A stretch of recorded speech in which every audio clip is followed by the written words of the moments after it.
14 फरवरी भी आने वाला है। अगर किसी को मुझसे प्यार है तो बोल दो।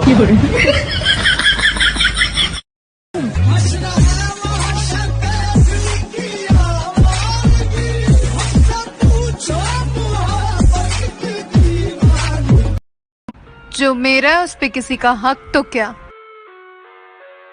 नजर तक बर्दाश्त नहीं है मुझे। एक नींद हमरा के सुतेदा देहिया में बाटे हरारत हो। बाटे के लोना मन के बझाना आईना करे में बाझल रे। मम्मी मम्मी, अब पापा के साथ क्यों सोती हो? बेटा साथ सोने से प्यार बढ़ता है। मम्मी, साथ सोने से प्यार नहीं बढ़ता है, परिवार बढ़ता है। 14 फरवरी को लॉकडाउन चाहिए। तुम सिंगल्स की मांगे पूरी करो, सिंगल्स की मांगे पूरी करो, पूरी करो भाई पूरी करो।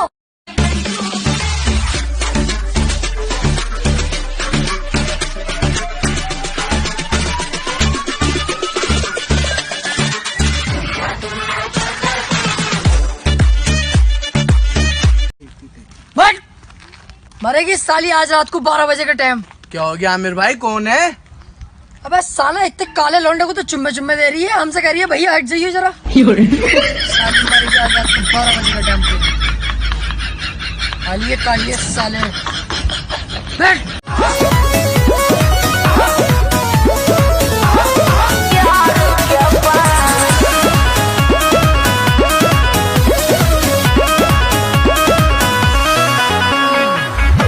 कवना जन्म के बदला ले ले बारू हमसे, जिंदगी तू भरी देहलू दे के जखम से।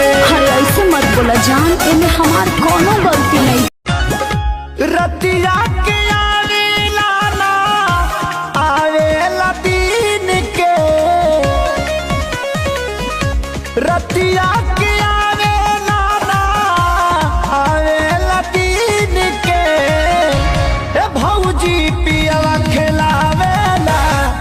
कसम दीन के। ए भौजी पियवा खेलावेला लइका सब तीन के। सहिया के असरा कोइल तहरा बड़ुए बेकार, कतनो लाली लगई बुए भौजी अइहे ना भाता। ए हो कतनो लाली लगई बुए भौजी अइहे ना भाता।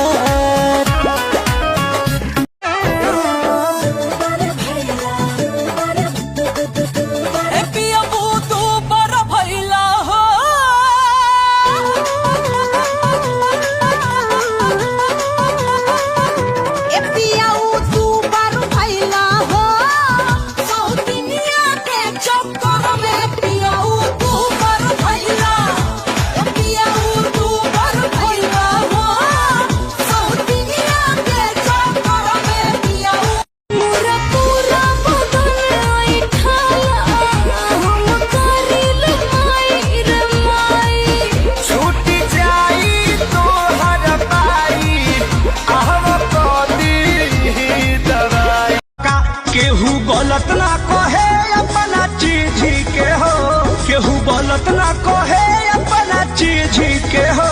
बोलो का भाव बात हरा लीची के हो, बोलो का भाव। अरे कमर के झटका मार मार के बिजली गिरी देखा, पागल बनई बेकार पतर की पागल बनई बेका। तोरा देह में चुमुक लागल छुआ के पागल बनई बेका, पागल बनई बेकार पतर की पागल बनई बेका। तोरा देह में चुमुक लागल छुआ के पागल बनई बेका। वही ना हमारा याद सुते सुता पाछाबा, वही ना हमारा याद सुते सुता पाछाबा। माई हाली से माई हाली से नहीं हर बोला ले मोर दिया भी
रतिया